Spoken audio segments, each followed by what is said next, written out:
अंतिम वीडियो है जिसमें कुछ क्वेश्चन हम एग्जाम्पल के तौर पर लेकर के अपनी बात को समझने समझाने की कोशिश करेंगे, क्योंकि कुछ ही दिनों के बाद हम ऑनलाइन प्लेटफॉर्म पे आप तमाम स्टूडेंट से जुड़ेंगे, चाहे वो हमारा लाइव क्लास हो या डिस्कशन क्लास हो। हर टॉपिक को बेहतर तरीके से देखना है ताकि ज्यादा से ज्यादा नंबर कम से कम समय में और कम से कम मेहनत के बल पे हम प्राप्त कर सकें। अभी जैसे हमारा जो पिछला एग्जाम हुआ 2021-22 का, उसमें स्टूडेंट्स की कुछ शिकायतें थी कि सीटेट में सीबीएसई में कुछ ऐसे क्वेश्चंस पूछ लिए जो लिटिल बिट डिफिकल्ट थे। संभव है कुछ बच्चों को ऐसा भी लगा होगा कि आउट ऑफ सिलेबस है, तो सबसे पहले मैं ये क्लियर कर दूं कि आउट ऑफ सिलेबस कुछ भी नहीं था। हाँ, ईवीएस के कंटेंट वाले एक दो प्रश्न ऐसे थे जो अभी तक प्री ट्रेड में नहीं आए थे। प्रश्नों की पूछी गई परंपराओं से बाहर के थे, आप इतना कह सकते हैं, लेकिन आउट ऑफ सिलेबस आप नहीं कह सकते। हम 1 जनवरी 2022 के पहले सिटिंग का कुछ एग्जाम्पल लेते हैं और देखते हैं उसने किस तरीके का प्रश्न पूछा, प्रश्न की प्रकृति कैसा था। जैसे मेरे पास एक क्वेश्चन है और मैं उस क्वेश्चन को पढ़ के सुनाता हूं आपको। पहले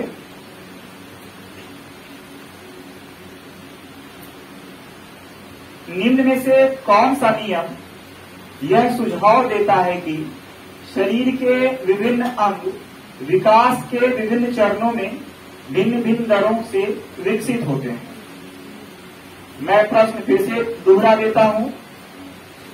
निम्न में से कौन सा नियम यह सुझाव देता है कि शरीर के विभिन्न अंग विकास के विभिन्न चरणों में भिन्न भिन्न दरों से विकसित होते हैं। आपके विकल्प हैं।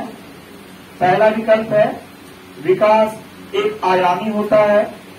दूसरा विकल्प है विकास एक दिशाई होता है। तीसरा विकल्प है विकास एक असतत प्रक्रिया है। और चौथा विकल्प है विकास की दिशा अधोगामी एवं शीर्षगामी।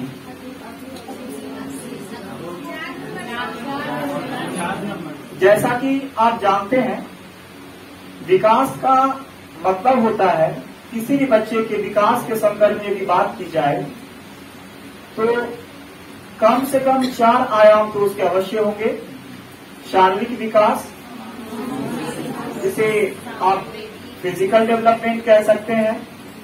दूसरा है मानसिक या संज्ञानात्मक विकास, कॉग्निटिव डेवलपमेंट। तीसरा संवेगात्मक विकास, जिसको आप इमोशनल डेवलपमेंट कहते हैं। चौथा सामाजिक विकास, जिसे सोशल डेवलपमेंट कहते हैं। यहाँ 2-3 चीजों को स्पष्ट करना आवश्यक होगा कि कभी कभी प्रश्न आता है कि हम विकास के क्रम को किस तरीके से अरेंज करें। पहले नंबर पे, दूसरे नंबर पे, तीसरे नंबर पे, चौथे नंबर पे विकास का कौन सा क्रम आएगा। देखिए, पहले और दूसरे स्तर पर तो कोई परेशानी नहीं है। सबसे पहले शारीरिक विकास, उसके बाद संज्ञानात्मक विकास।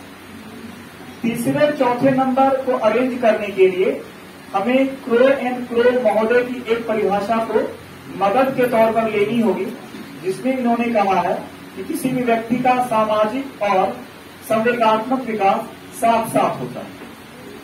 तो इस हिसाब से आप 3 नंबर पे चाहे तो सामाजिक विकास को रख सकते हैं या फिर 3 नंबर पे आप संवेगात्मक विकास को भी रख सकते हैं। कभी कभी नैतिक विकास की अवधारणा को भी लेकर के हम चलते हैं, लेकिन नैतिकता की जानकारी भी हमें तब आती है जब हम कॉग्निटिव रूप से आदमी संज्ञानात्मक रूप से मैच्योर हो जाते हैं, परिपक्व हो जाते हैं। हमें जब तक अपनी इंटेलिजेंसी नहीं आती है, अपनी कॉम्प्रिहेंशन विकसित नहीं होती है, तब तक हम नैतिकता को भी बहुत अच्छे तरीके से नहीं समझ पाते हैं। नैतिकता की अवधारणा शून्य होती है जिसमें बच्चे का जन्म होता है। लेकिन जैसे जैसे बच्चा आगे बढ़ता है, नैतिकता की बातें उसके जीवन में शामिल होना शुरू हो जाती है। फिलहाल हम इस क्वेश्चन पे फोकस करते हैं। विकास एक आयामी होता है, विकास एक आयामी नहीं होता है। विकास में कई आयाम है, 4 आयाम की चर्चा मैंने करी है कि बच्चे का शारीरिक विकास होता है, मानसिक विकास होता है, सामाजिक विकास होता है, संवेगात्मक विकास होता है। बच्चे का केवल शरीर डेवलप नहीं करता है, उसका IQ, EQ, emotional quiescent, intelligent quiescent दोनों विकसित होता है। बच्चों की सामाजिक संज्ञानात्मकता का भी विकास होता है। बच्चे धीरे धीरे समाज के साथ घुल मिल जाते हैं, समाज के नियम को एडॉप्ट कर लेते हैं, सामाजिकता को समझ लेते हैं, एसिमिलेट कर लेते हैं, और आवश्यकता अनुसार बाद में एक्सपेंडेशन भी होता है। तो निश्चित तौर पे यह विकल्प गलत है। दूसरा विकल्प है विकास एक दिशाई होता है। विकास एक दिशा में कभी भी अग्रसर नहीं होता है। वृद्धि एक दिशाई होता है, वृद्धि एक दिशा में विकसित होती है, वृद्धि का एक निश्चित समय सीमा। लेकिन विकास तो जीवन पर्यंत चलने वाली प्रक्रिया है। एक दिशा का मतलब हो जाएगा कि इसमें उतार चढ़ाव नहीं होगा, जबकि विकास में उतार चढ़ाव आएंगे ही आएंगे। जैसे आपने पढ़ा होगा, चूंकि पढ़ाई कक्षा हो चुकी है इसकी, कि अधिगम के पठार में आप देखते हैं कि अधिगम कभी भी एक समान रूप से घटित नहीं होता।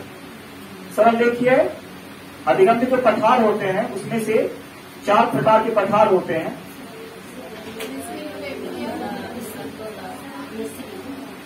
सॉरी, पठार नहीं, मुझे वक्र बोलना चाहिए था कि अधिगम के जो वक्र होते हैं वो 4 प्रकार के। पठार कहते हैं हमारी स्थिति फिक्स हो जाती है, ना हम आगे बढ़ते हैं ना पीछे बढ़ते हैं।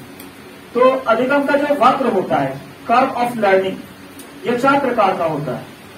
तो 4 प्रकार में एक प्रकार यह भी होता है कि हम लगातार एक ही रफ्तार से, एक ही गति से और समान मात्रा में आगे बढ़ते रहें। यह कभी संभव नहीं है। आज हम जितना सीखेंगे और जिस स्पीड से सीखेंगे, उस रोज हम दूसरे स्पीड से सीखेंगे। हो सकता है उससे ज्यादा स्पीड हो, उससे कम स्पीड भी हो सकता है। उसके बाद जो दूसरी बात थी कि हम शुरू में अधिगम बहुत तेज गति से करते हैं, बाद में रफ्तार कम हो जाती है। यह भी जीवन पर्यंत संभव नहीं है। तीसरी बात है कि आरंभ में अधिगम स्लो होगा, बाद में फास्ट हो जाएगा। सब दिन के लिए यह भी संभव नहीं है। जो चौथा फेज है, जिसको आप मिक्स्ड कर्व कह सकते हैं, मिश्रित वक्र कह सकते हैं अधिगम का, कि कभी भी एक जैसा नहीं होता है। तेज होने के बाद कभी वह स्लो हो जाएगा, कभी स्लो के बाद तेज हो जाएगा। अर्थात एक जैसी स्थिति, गति और मात्रा नहीं होती, और जीवन में यही होता है। तो विकास भी इसी तरीके से होता है, एक समान गति से नहीं होता है। आप देखिए, जो शैशवावस्था होता है विकास बहुत तेजी से होता है, पुनः बाल्यावस्था में विकास की स्थिति कुछ कम हो जाती है, उसके स्पीड को रिस्ट्रिक्ट कर दिया जाता है, नेचुरल रिस्ट्रिक्शन मिलता है उसको। फिर जब आप एडोलसेंस में आते हैं, किशोरावस्था में विकास की गति पुनः तीव्र हो जाती है। उसी तरीके से विकास एक दिशा में नहीं जा सकता, इसकी कई दिशाएं। उसके बाद है तीसरा विकल्प, विकास एक असतत प्रक्रिया है, और सतत, जो लगातार ना हो। क्या विकास लगातार नहीं होता है? बिल्कुल होता है। विकास जन्म के पूर्व से, यानी प्रसव पूर्व, जब बच्चा मां की गर्भ में होता है, तब से ही उसका विकास होना शुरू हो जाता है, और तब से लेकर जब तक आप जीवित होते हैं, अर्थात जीवन पर्यंत विकास की घटनाएं अनवरत रूप से चलते रहती हैं। तो यह विकल्प भी आपका गलत है। चौथा है विकास की दिशा अधोगामी एवं शीर्षगामी। अधोगामी का मतलब होता है केंद्र से धीरे धीरे दूर होना, अर्थात बॉडी का जो सेंटर पार्ट है वहां का डेवलपमेंट सबसे पहले होगा, और वहां से जैसे जैसे अंग आगे बढ़ेंगे एक डिस्टेंस मेंशन किया जाएगा, उसका विकास थोड़े समय अंतराल के बाद, लेकिन उसका भी होगा। शीर्षगामी का अभिप्राय है कि विकास सिर से पैर की ओर होता है, विकास सिर से पैर की ओर होता है। पहले सिर का विकास होगा, फिर उसके बाद गर्दन का विकास होगा, फिर उसके नीचे के जो पीठ है, छाती है, कमर है, या फिर आपके पैर के जो निचले हिस्से। आप यदि गंभीरता से थोड़ा सा सोचना शुरू करेंगे तो आप पाएंगे कि बच्चा जैसे जैसे विकसित होता चला जाता है, पहले अपने सिर को उठाता है, सिर के बाद छाती को उठाने की कोशिश करता है, और अंतों रखता हुआ कमर पैर, और कमर पैर को जब बच्चा उठाना शुरू करता है फिर वह धीरे धीरे विकास की दूसरी अवस्था की ओर अग्रसर हो जाता है।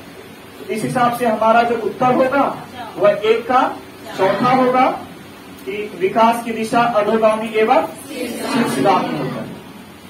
तो मेरे कहने का सिर्फ इतना मतलब है कि जब हम डिस्कशन करें तो उसके चारों विकल्प को देखें कि एक विकल्प सही क्यों है, और बाकी के जो 3 विकल्प हैं हो सकता है तीनों के तीनों सही हो, लेकिन उतने सही क्यों नहीं है, या कुछ विकल्प गलत है या अप्रयुक्त है, तो वो अप्रयुक्त क्यों है, क्यों उसमें इतनी क्षमता नहीं है वो आपका आंसर बन सके। तो इसके लिए हमें एक एक टॉपिक को बहुत ही अच्छे तरीके से पढ़ना होगा।